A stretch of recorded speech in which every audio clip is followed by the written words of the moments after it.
And if this fact that you're feeling guilty, I think that is something that is very important.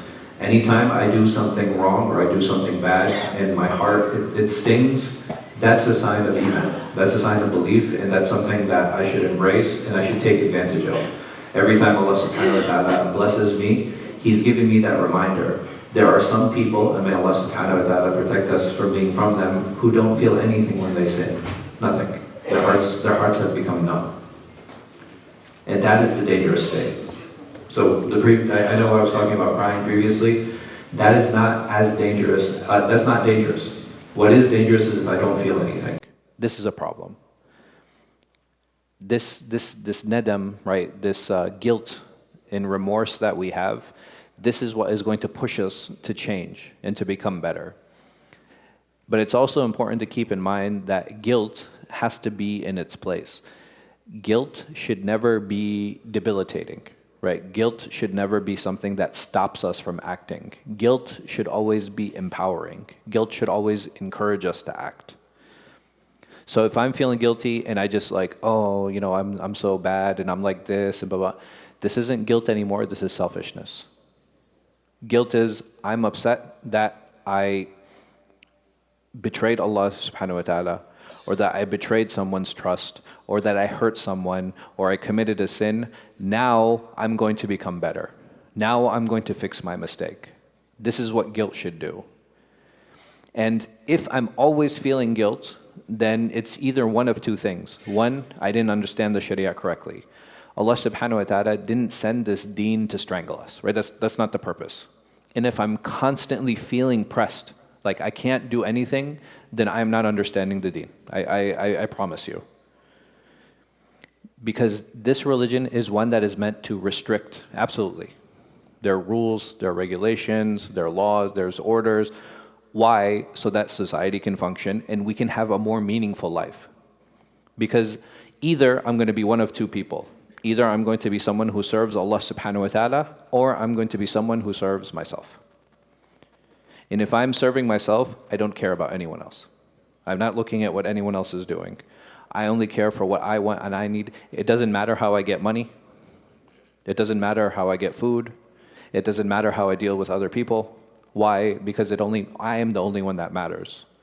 But when I place Allah subhanahu wa ta'ala at the top, in that I want to do everything that pleases Him, all of these other relationships, the way I get money, the way I eat, the way I interact, the way I get married, all of these will be in line with that social order that Allah subhanahu wa ta'ala has given us. So again, if I'm guilty all the time, then this is one problem. I'm not understanding the Sharia correctly because I'm making everything haram. And that is not possible. Again, the Sharia came to restrict us. It didn't come to strangle us. So I should check my understanding of that.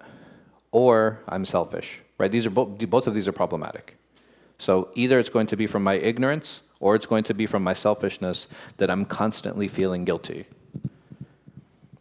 This religion is one that empowers us. It should always encourage us to be better. It should not be one that we feel pushed down and treaded on and we're always lowly. And it's very sad to see some brothers and sisters, the only thing they ever seek to achieve in their life is to be mediocre, is to be mid. They never seek excellence because they're constantly feeling this downward pressure on them. Islam should be the opposite. It should be uplifting. We should love things so much, like we should love Allah subhanahu wa ta'ala so much that we only want more of His love, and wanting more of His love should mean only being more successful. I should be more successful spiritually. I should be more successful financially, socially. All of that should reflect in my life. The more I love Allah subhanahu wa ta'ala, the more qana'an and contentment I have, and the more content I am, the more I want. It's very natural. And if I find, oh, this is enough for me, this is not qana'ah. Now we're entering stagnation. I'm entering jumud. I'm not growing. And from here, there's only one way, and that's down.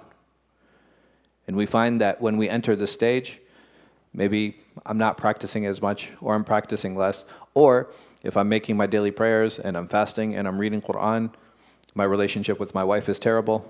People are scared to talk to me, right? I'm verbally abusive, maybe even physically abusive. All of these things reflect on each other. And it's very important for us to gauge ourselves.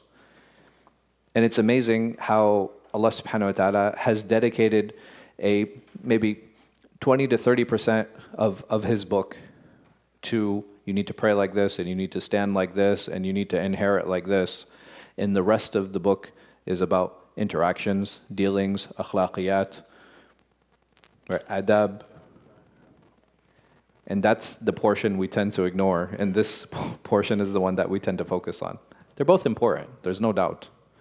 But we need to ask ourselves, why is this not reflecting on that? May Allah subhanahu wa ta'ala give us tawfiq.